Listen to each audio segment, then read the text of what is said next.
All right, good morning, everybody. So welcome to the monthly member webinar for NCyTE Center. This session is going to be recorded. Let's go to the next slide. Just to make sure that everybody's aware, please, you don't need to check in by entering your name and institution in the chat, but please do that. Keep your device on mute when you're not speaking. Use the chat feature to ask questions. We have a small group today, so I think you could probably ask questions. Philip will give us some guidance on that. And of course, we'll have some time at the end, and the recording will be made available on NCyTE.net. So we have a number of new members today. University of North Texas, Denton, Texas, Western Illinois University from Macomb, Illinois, Academy of Arts, Sciences, and Technology from Myrtle Beach, South Carolina, St. John's University from Jamaica, New York, Westfield Technical Academy from Westfield, Massachusetts, or is that, yeah, Massachusetts, Greenway High School from Phoenix, Arizona, and Pajaro Valley High School. Pajaro Valley High School from Watsonville, California. Yeah. Sweet. Okay. So this morning we have Philip Krager, who's going to give us an overview of the National Airspace Cyber Curriculum. I'm going to turn it over to you now, Philip. So I'm a professor of cybersecurity at Embry-Riddle Aeronautical University, which is an aeronautical university. I'm also a co-PI of NCyTE, and today I'm going to be talking about the National Airspace System cybersecurity curriculum that I've created for our NCyTE YouTube channel. And so NCyTE Center and this material is based upon work supported by the National Science Foundation under that grant number right there. And so as an overview, so the reason I'm saying this first sentence is because there was one meeting where there were some researchers and industry personnel thinking that I was going to be going in depth into what we're talking about. But really the audience for this is primarily community college instructors and students. So it's a little different focus. So we'll touch on the National Airspace System and what it is and the effect of the modernization through the Project NextGen.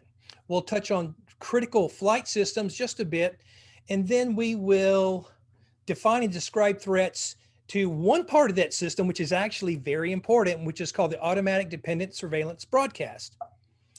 And finally, we'll talk a little bit about the NCyTE YouTube resources because there's much more on our YouTube site other than the National Airspace Cyber Curriculum.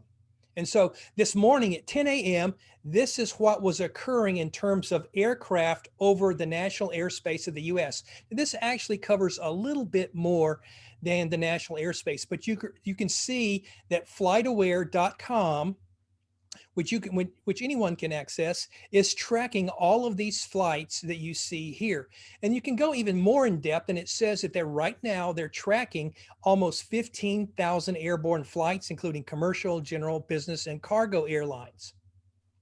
And so you think, well, this is something very special that only FlightAware can do, and they're working with the FAA, but that's not the case because this is a FlightAware program called PiAware that's running on a Raspberry Pi, and I have an antenna and I can actually track the flights around the Daytona Beach airport.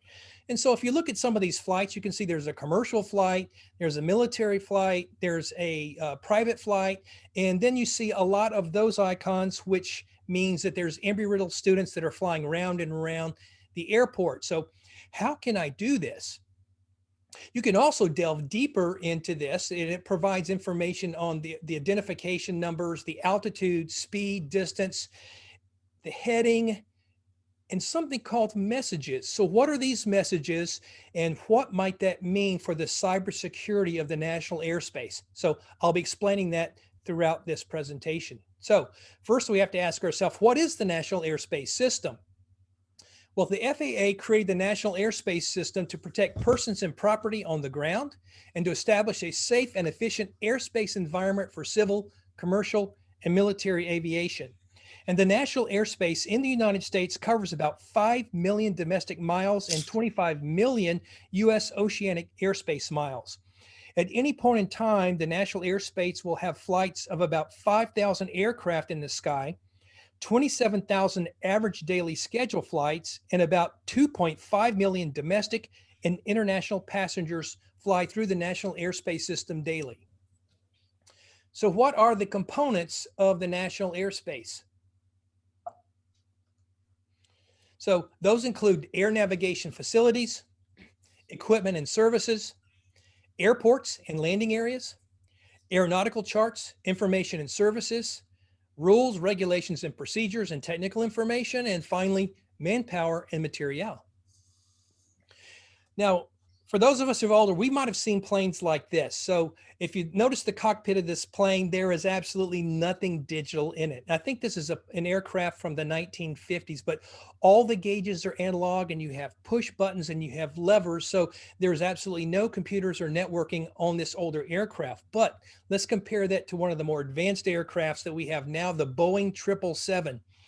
Everything is digitized. This aircraft is infused with information computer technologies, computer chips, CPUs, very little analog going on in these newer aircraft.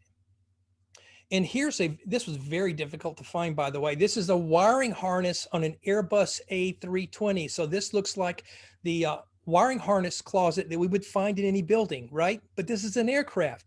And so if you put all this together, what we really find out is that modern aircraft are really simply flying computers. And so we know that aircraft have not only been modernized, but they're going to continue to be modernized, but so has the national airspace. And this has really been done through something called Project NextGen, which stands for Next Generation Air Transportation System.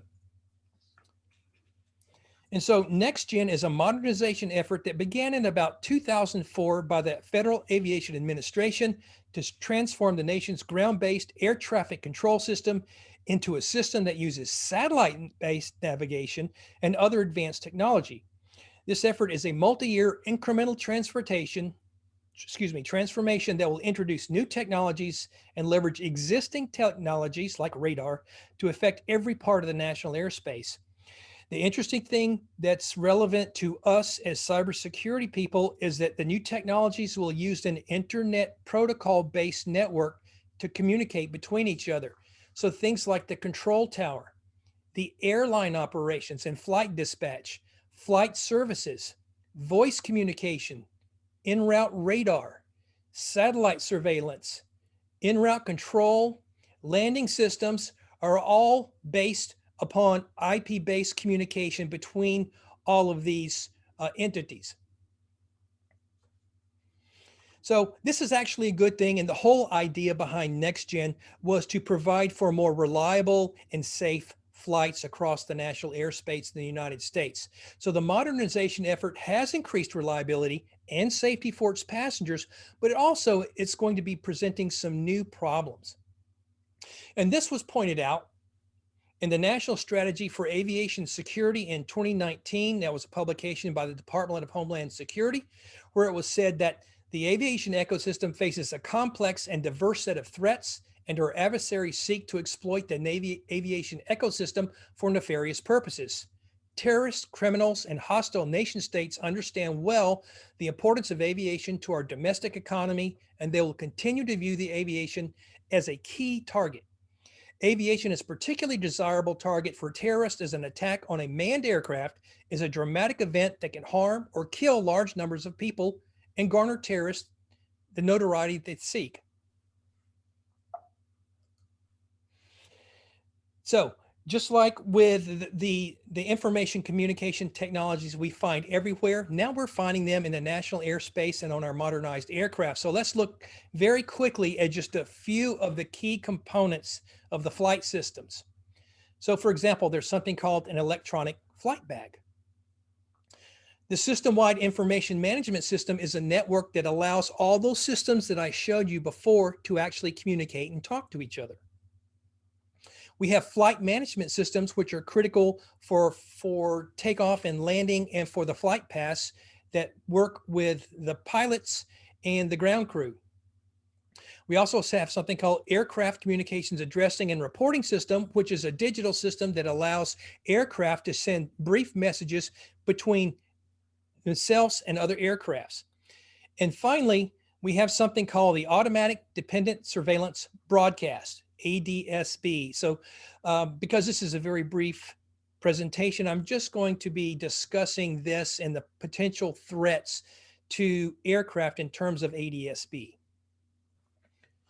And so what is ADS-B? Well, it's a surveillance technology in which aircraft determines its position via satellites or other sensors and periodically broadcasts it, enabling it to be tracked.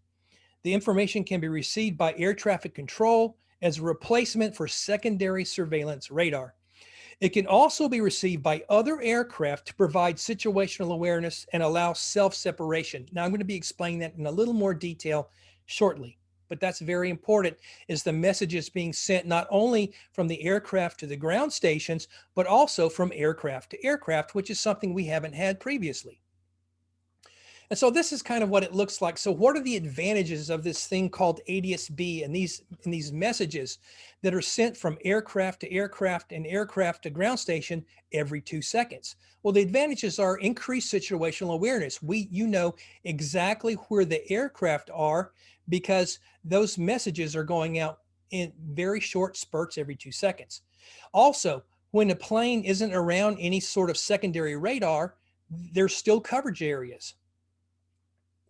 Or you can still transmit between the aircraft and the ground station or from aircraft to aircraft, and it's much less expensive than ground-based radar. And so these ADS-B messages send information on, for example, the position of the aircraft, its altitude, its airspeed, the identification of the aircraft, the type of aircraft it is, whether it's climbing or descending or turning, which are all very important pieces of information for aircraft traveling in the same space. And so there's actually, when it comes to ADS-B, there's two forms of it. There's something called ADS-B in and ADS-B out. And they're essentially sending the same messages, but it works a little differently. So ADS-B in requires the aircraft to have a receiver to receive ADS-B out messages from other aircraft in the vicinity. Now, as of 2020, last year, the FAA required all aircraft in the US to have ADS-B out transmitters, but not ADS-B in receivers. So ADS-B out uses GPS and onboard sensors to generate picture of an aircraft's position, including latitude, longitude, altitude, identification, and optionally airspeed, heading, and current weather conditions. And remember, all of that information is coming from one of those GPS satellites.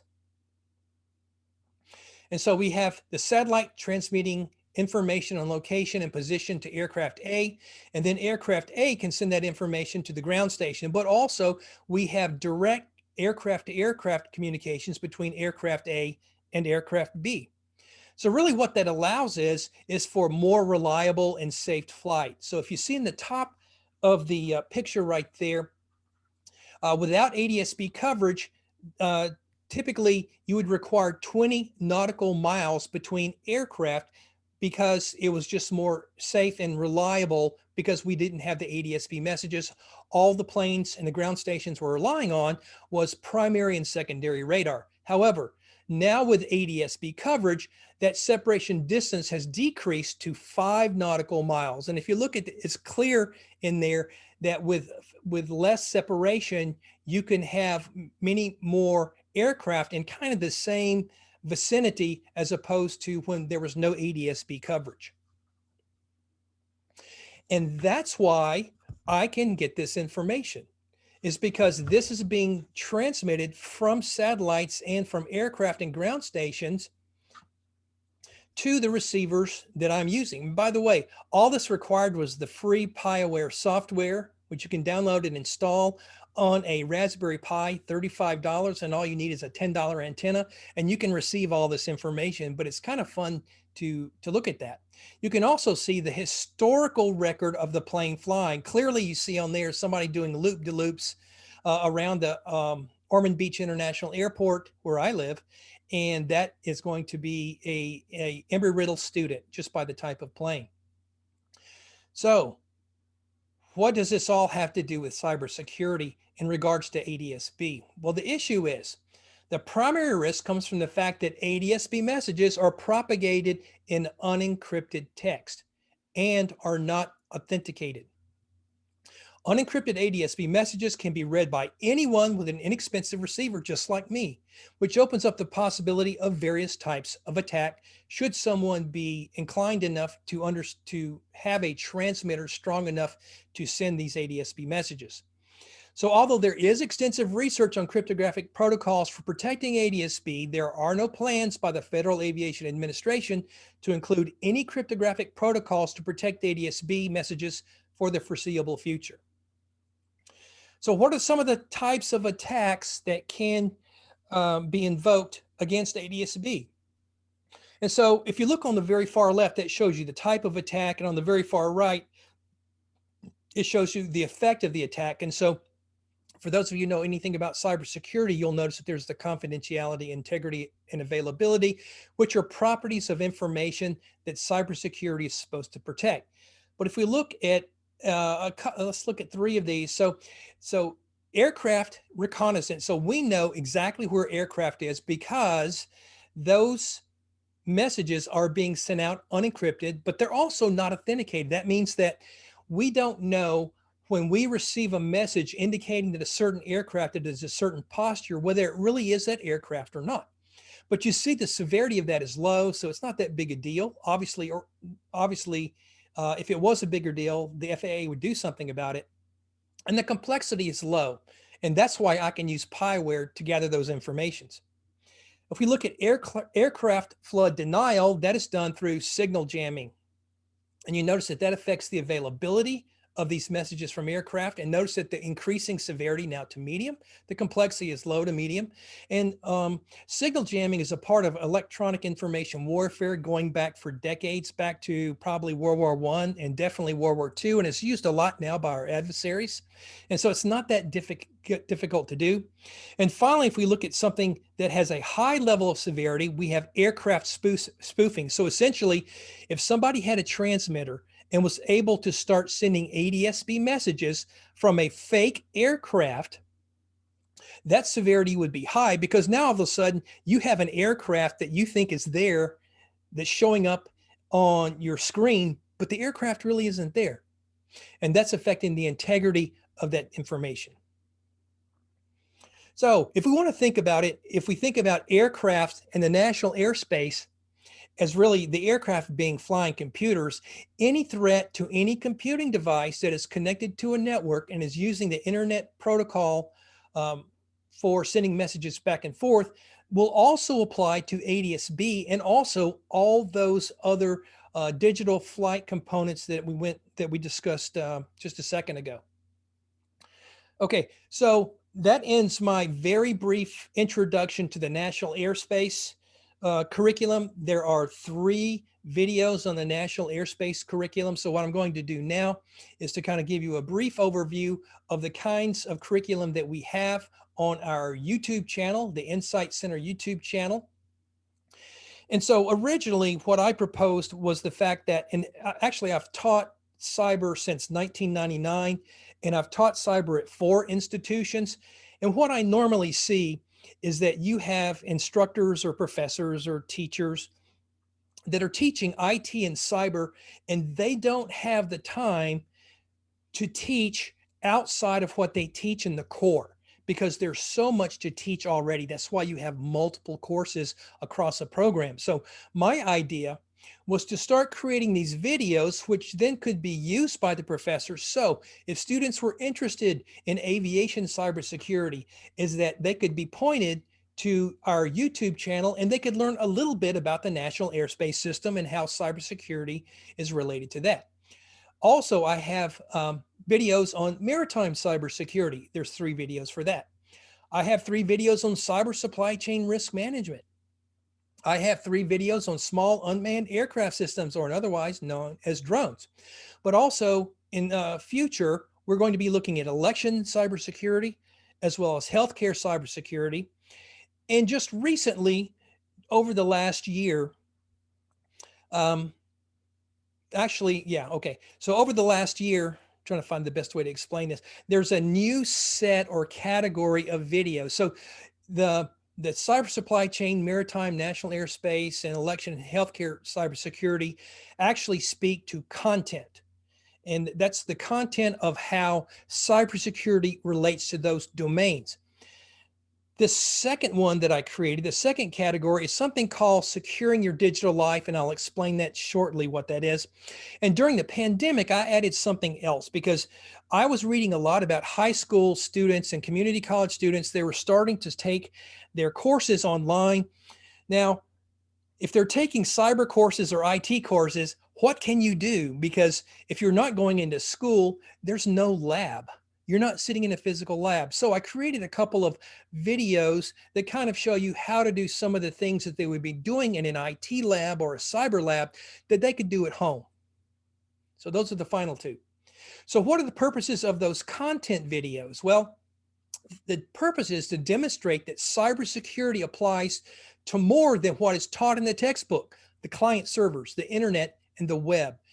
As we all know, is that information communication technologies, computers, and networking are perfusing not only our jobs, our work, our play, everywhere. And the fact is that most instructors and professors are already overwhelmed. They don't have the time to learn about these subjects. So why not provide them a resource so that students can go out on their free time and learn about these other subjects? So as I said, though, each content video, series of videos starts with a very general overview, which requires no technical knowledge. But essentially what that does is that it tries to show how computers and networks relate to that area. So actually anybody could watch those, whether it's somebody in high school or community college, or just somebody who wants to learn a little bit more about how cybersecurity relates to that subject. So these were created for high school students or students in community colleges, or really in any program. So if there's an MIS program, if there's a healthcare program or any kind of program, these first videos are not overly technical, so they should be understandable by a general audience. However, subsequent videos, videos 2 and 3 in the series, are going to become increasingly technical, so they require no real technical knowledge. Excuse me, more technical knowledge. So as I said, there's 3 videos per content thus far. Now realize that these are awareness videos. They don't go into the ADSB protocol or the automated information systems protocol that is used with the maritime system. So they're not in-depth technical explanations. That can be left for the cyber or IT teacher. All these are awareness videos to show how these things fit with information communication technologies and the content, and how cyber is related to those. Now, what I was talking about with the securing your digital life videos is that I used to teach a cyber 155, which is like the lowest level of cyber course. So I would have all different types of students in there, but it was usually for freshmen and sophomores. And I would ask them, what was the most fun part of this course? And they would usually say, well, the news things you bring up, but also how we can use technology, and the technology we're using at home, you know, like their iPads, their iPhones, and so on, how we can be more secure, and what are the things that are available to make us more secure. And so I started creating these very short videos. They're like 15 minutes long, but they cover things like, what's a firewall? And why is it important? Where do I find it in my operating system? What's a password manager? Why is it important? Why should I be using a password manager rather using 4 or 5 username and password combinations on all my accounts? Why are backups important? Why do I need more than one? What is multi-factor authentication, and why is it important? Why should I be using it? What is social engineering? How do I identify it and protect against it? And that was the last one I did. And because that's such a complex subject matter, that ended up being 3 separate videos, which I think are like 15 minutes long. And so that's one of the things that I've been tasked with, is creating these videos. And so every few weeks I will be uploading another topic. And so if you're interested in these, make sure that you subscribe to our YouTube channel, and then watch out for the new topics. And I think the next one is going to be healthcare. And That's the end of the presentation. So if there's any questions, you can go ahead and just unmute, and Philip can answer those. One question I had, Philip, was around all of these technologies, other new technologies like AI. How is that impacting those different services and the ability to maybe provide some decision making and intrusion detection and incident response? I'm very familiar with AI, but I'm not familiar with how the Federal Aviation Administration is using it. I don't know that it's being used on aircraft. When it comes to aircraft, safety is job one. So they don't put in technologies that are not 100%. I don't know if that makes sense. Yeah, I'm it guessing does. I'm guessing that's being studied, and I'm guessing that AI is being used, for example, maybe at airports. Airports, for example, with baggage handling and things like that, to be more efficient. But in terms of aircraft, I'm not sure of that. Probably in an experimental setting, it's being used, but outside of that, I'm not familiar. Okay. I've never run up on anything written about AI, any form of AI, which is a very complex subject, very diverse and broad, being used on an extant aircraft. Okay. Another thought, you're going to be putting these together, thinking of the critical infrastructure sectors. You're covering healthcare. That's definitely one of the critical infrastructure sectors. Would there be plans to look at all of those different sectors and try to provide some type of an awareness video on those? Well, that's the point. So I've hit national airspace, maritime. I'm going to do election, healthcare, supply chain management, covers everything. That's across the whole gamut. But yeah, there is. But remember that the only research I've ever done and published in is with the drone cybersecurity. And so outside of that, I know about as much as you did. And so about all the other subjects. So I actually have to become a mini expert at these, like a just in time.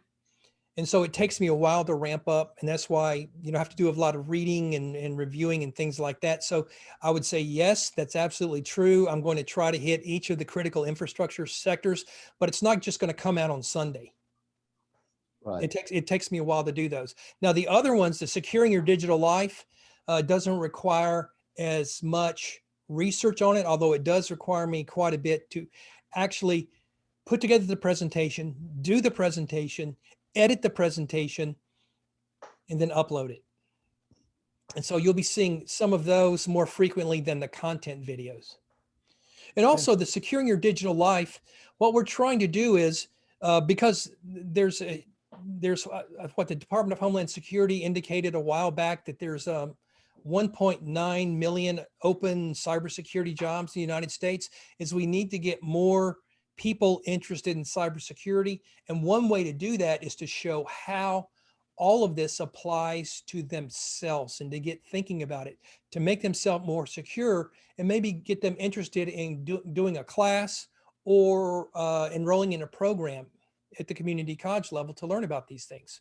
So it's kind of like a promotional set of videos. Okay, any questions from anyone? This is the first time I've kept my video to 25 minutes. Okay, there's a question, comment that In the chat?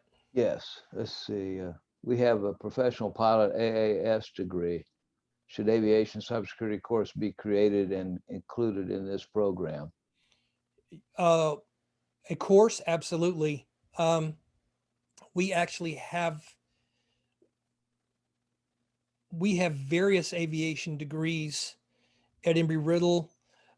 They've created a cybersecurity program or IT program within aviation. So you can actually take an entire program that fits into aviation here at Embry-Riddle. Every year, every semester, I give a talk. We also have degrees in UAS, unmanned aircraft systems. And every year I give a talk to their classes showing the importance of cyber for drones. So I think that that would be a very good idea, is to have either a course or have modules throughout the program showing, like maybe a single lecture of how important cyber is to the national airspace and aviation. Susan had a comment. I see critical infrastructure, energy, transportation, construction, telecommunications, et cetera. Yeah, those are All of key. those. Yes. So, I think there's activities going on around educational entities, along with the different infra guards. I know I belong to Houston infra guards, so we have several what they call SIGs, special interest groups. One of those is the oil and gas, of course, for the Houston area. That's a critical special interest group. But we also have one for maritime because of the Houston and Galveston harbors there, and the ship channel and its traffic they have there. So I think all of these have potential, and you can kind of pick and choose. Every school may have their specialty that they're trying to concentrate on, and I can't think of anywhere where cyber wouldn't fit. Right, I can't either. Yeah, we're okay. Maybe an English degree. Yeah, well, you still have to write out the reports. Oh, and I have my students write reports. Yeah, so we have it. Yeah. Yeah. So like technical writing is a requirement on one of the courses that has to be taken through the English department. For your cyber? Absolutely. That's yes. Yeah. So I mean, it's important. Math, so the English and the math are always things that kind of seem like barriers to some students, but they're very important. And we try to, so we've worked with our math and English departments to educate them on why and how we would like them to teach those classes. And so they don't totally do everything around cyber or IT, of course, but right. at least we have some assignments that they provide that would be something that a professional in IT or in security may have to do. Yeah. And then, of course, in our own programs, like we simulate through the NICE challenge, if you all have used that, it requires the students to write up a report within the challenge on how they went about solving the problem, what issues they had, and then what was the final result. And they have to do that in a way that we can understand. This is more for the user. If you were solving this problem for a user and you're explaining this, put it in their terms, not in geek terms. So let me explain how I do my assignments. So I have like a white hat penetration testing course, and then I have an introduction to digital forensics. So there's 5 assignments in each of those. Each one has a context. So the student is a contractor, and I tell them you're being paid $150 an hour. Now here's what you've been told, and here's the tools you can use, and here's the problem, and this is what the person who's paying you, which turns out to be the CEO, wants to see. And what they have to do is they have to solve the technical problem with the tools. Now they have to write a report, and it can be anywhere from, let's say, 8 pages to 10 pages, but it's in 2 parts. The first part is 4 to 5 sentences that's called a management summary. The management summary is going to be submitted to the CEO, who's a non-technical person who is signing off on the invoice. And they want to know what you were asked to do, what did you do, and what did you find? They are not allowed to use any technical lingo, absolutely none. And so you would think that's going to be the easy part. So the rest of it is just them talking technically, pretty much what you were talking about before, is that they need to describe what they did and what they found and provide some screenshots to demonstrate they actually did what they did. The hard part for the students is the 4 or 5 sentences. And I tell them, I said, if you think that you're going to get a job that's paying you any decent amount of money in cyber or IT or really any job, and you don't think you're going to be able to, you're not going to have to communicate verbally or in reports, I said, you're fooling yourself. And I said, you don't want to get in, have a good job, and then make a fool of yourself because you can't communicate. So I tell them, make the mistakes here. We'll actually work up from you not knowing anything to being very good. So make your mistakes here, learn how to write here, and then apply it to your job. But that's one of the critical things that students learn in my course, is that they're going to have to communicate whether they like it or not. And in order to move up or to get the best jobs, you're going to have to be even a better communicator. But that's how I do my assignments, all of them. I don't give any tests. Tests don't do anything. They don't test knowledge. I remember when I was in school, the classes where I had tests as markers for how much knowledge I'd attained, I don't remember anything. What I do remember is when I had to do something and write something. And that's how I teach my classes. Great. Thanks for sharing that. Sure. Okay. I guess if there's no anybody have any comments or questions, last Yeah, chance. I can't see the chat. Disappeared. I don't see anything else in chat right now. Okay, we can go ahead and go to the next. Thanks, Philip. This was very good. Always interesting. I like going to that YouTube channel. Yeah, it was my pleasure. Thank you, Philip. Okay, so was Mike going to cover this?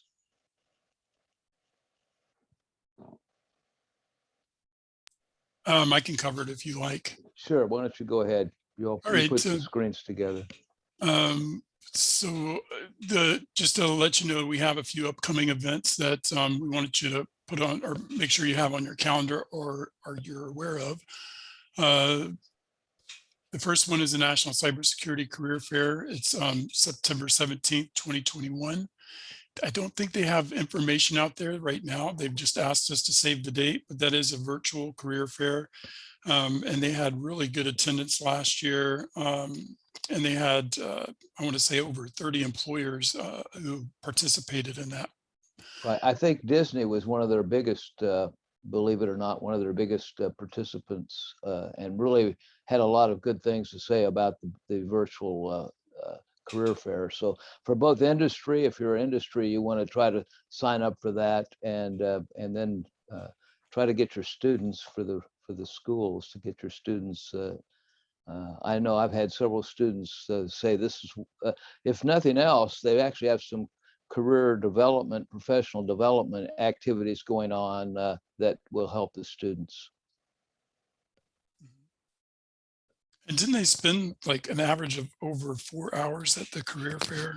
Yes, yeah, that's what the average student spent that much time there. So it's a really good learning experience as far as we talked about communications. That's a good place that they learn about how they're going to do interviews and what they need from a resume perspective. And there was like a real broad range of employers there. So from the government, education, industry. So it was a very well attended, and we got a lot of good feedback from that as well. The CAE community did. Second thing is actually happening next week, and that is the Cybersecurity Maturity Model Certificate. So that's a 2-day, Thursday and Friday, July 1st and 2nd. We do still have some space available in that workshop. So if that's something you're interested in attending, and I know that is a government requirement for anybody who has a Department of Defense grant. So if you haven't already met that requirement, or you need to prepare for the CMMC certificate, this is a great way to to work on that. Stephen, do you have additional comments about that? Well, I can say that if you go to that workshop, they will actually give you the Canvas shell that you can load onto your system. So what we've done with that is we're offering that to our DoD partners in New Mexico, and we don't really charge them anything, but they get donations to our foundation for cybersecurity scholarships. So that might be a way if you're trying to help your students to, in addition to our students attending, and we've run them through that course as well, but just another way that you might consider helping promote students from scholarship perspective. Mm-hmm. Can I speak a little bit about that? Sure. Because my wife works for a DoD company. The company works with the DoD, so they do military stuff. And so she's actually dealing with this CMMC stuff. So she sat in on a DoD presentation the other day, and apparently there's a dearth of assessors. Is they need more assessors. And of course, we knew that up front, is that you're going to have to go through the training and pass all the cybersecurity requirements to do that. But now is the best time to do that. Learn about that now, especially as a student. I'm guessing that these assessment companies are going to be popping up, and they're going to be hiring students. So it's better to go in and get this training on your own. And then that would allow you to go in directly to one of these assessment companies and be successful. Right.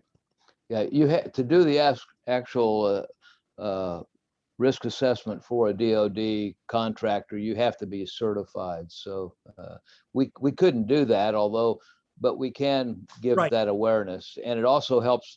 What it's doing in what we're offering there to our companies is that so they are aware of what the requirements are and the standards, so they can start preparing and make sure they can meet those standards when they come in and actually do an audit or a risk assessment.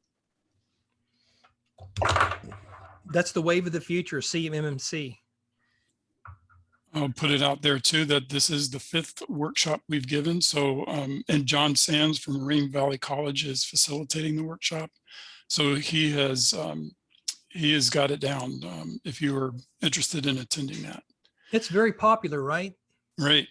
I mean, there used to be a wait list on it. So I didn't sign up myself because I saw that there was a wait list. So, but I've heard that a lot of great things about that. We do limit it to 25 persons. Yeah, that's good. The other thing I want to bring, well, Philip has done a great job of highlighting some of his videos on the NCyTE Center YouTube channel, but we have a lot of videos out there and it's growing. Mostly they're Philip's videos right now, but we will be adding additional content as that becomes available. I'll point out too, I don't have the links here, but we also have a NCyTE LinkedIn, and we have an NCyTE Twitter account, and we have an NCyTE Facebook account. And we'll make sure that you get that information either probably in an email as a follow-up. But we'd be happy to have you join those. It's a great place where we can share information that you have that's happening on your campus, or share information about other events that are happening across the country. So we are all about sharing information and making this as available to everybody as possible. So please join those other social media accounts. Let's see what we got next.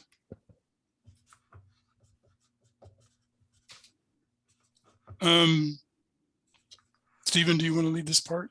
Sure. So now we just want to kind of hear from everybody what's happening at your institution, and what kind of your fall quarter, what's going on with your projects, successes, challenges. So and Todd's also putting in those YouTube links and the LinkedIn and all that in the chat if you want to take a look at those. But we're opening up the floor to anybody that has wants to share what they're doing at their institution.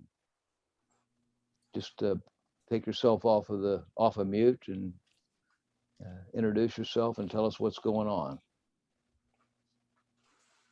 All right, well, I'll start. I'm Curtis Coleman. I'm professor of cybersecurity at Oklahoma Christian University. October 6th, we are hosting on our campus the Information Warfare Summit, which is an annual conference held in Oklahoma City for the InfoGuard, the FBI, and industry working together. And the InfoGuard has selected our campus this year to host it, and they expect to have double attendance. So we normally have about 300, and this year we're hoping to be able to get up to 600 or 700 people to attend. And it's going to be a very exciting time. Curtis, can you send us that information or send that to me, and we'll get that out on our events calendar. All or is right. is that a limited invitation only? No, it's not limited. It's open, and I'm writing up a short little article on it, but we'll get that information out to you. Thank you. If you're are you all a CAE school? I can't remember. We are in the process of going through that. I just finished the panel discussion on our program of study yesterday. Oh, great. And so we're moving along. Congratulations on that. Because the CAE community website, you can also post those type of events. Excellent. Anyone else? I thought someone was from.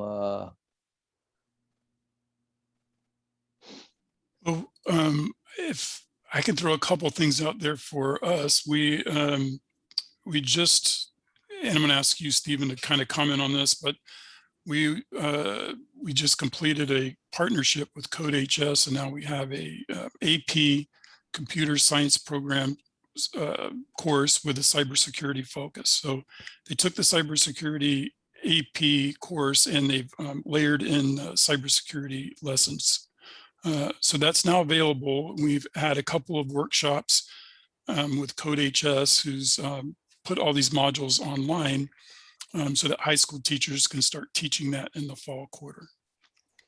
Yes, that was part of a National Science Foundation grant that called C5. And that was actually the goal on that project was first to develop cybersecurity modules and content for community colleges, and then later on the other part of that was to develop that AP computer science integration of cybersecurity into that program. And so the course that CodeHS developed and all that is approved by the college board, which is a requirement. And so I think it's going to be a very good introduction to cyber, and also help those students from not only getting into the cyber profession, but also trying to look at secure code principles and thinking about security when you're doing coding, and also what impact it has on a business. Mm-hmm. So hopefully there will be some people who teach it next year in fall of 2023. You can expect to start seeing some of those transcripts coming to your colleges. Right, and you can go out on our NCyTE website and download those.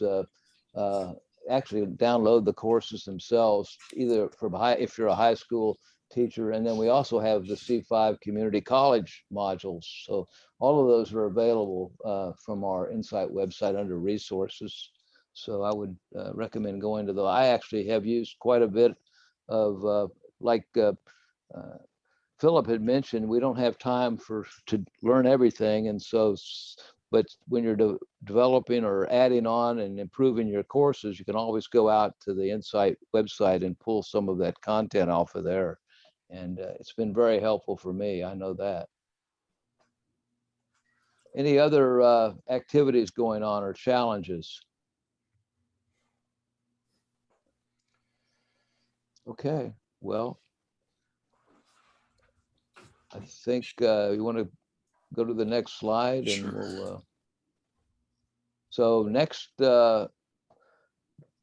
month we'll have our keynote speaker is going to be Dr. Iman El Sheikh, and she's the Associate Vice President, Center of Cybersecurity at University of West Florida. And she's going to talk about a NSA grant project. It's a CAE Workforce Development Project. And there's 10 CAE institutions in that program. And so it should be very interesting to see what's going on there. I know that there's over 61 industry partners working with that project group, and so I think it should be of really a lot of interest. And it's the whole program is looking at sharing this with all the institutions that are in cyber across the United States. So I would definitely tell your friends and other colleagues to join us next month. And I think that